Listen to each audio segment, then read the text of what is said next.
today, when some of the students were coming on campus, talkSTEM actually engaged them in a QR code scavenger hunt. Did you all enjoy that process of going around campus?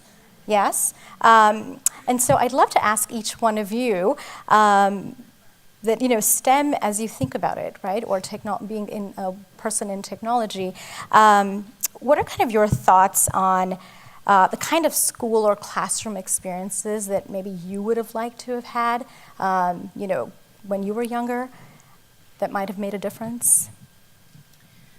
I would have liked to have a computer that I would play with, because when I went to school, computers were not readily available in the classrooms. I think, I went to a school where it was a very, very structured education, and we had very set classes and exams, which was, of course, great. But thinking about it again, I would have loved to have had the freedom to actually go and look at things that I was passionate about. Maybe learn about something that wasn't on the curriculum, and go and just research it, and understand better about it. Participate more in group type of activities and projects at a young age, because I think one of the things that we find with fresh graduates is that in the workplace, they might be really, really good at doing something, but a lot of times they're not as used to working with teams. And I think it's extremely important in a workplace to make it about the team. It's not just about the individual contributor. It's about how the entire team can work together and can help each other succeed. And you take the concept of the team, and you scale it up to the organization within the company, and then the entire company. So I think there is a lot of room for growth around the education system, and getting people to also understand how life is going to be in the workplace, and be prepared for it so they know what they're getting into.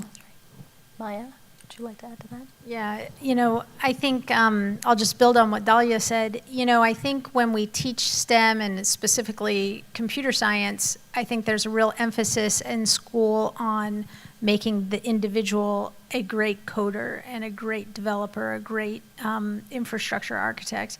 But what Dahlia said is, being able to work with other human beings is equally as important.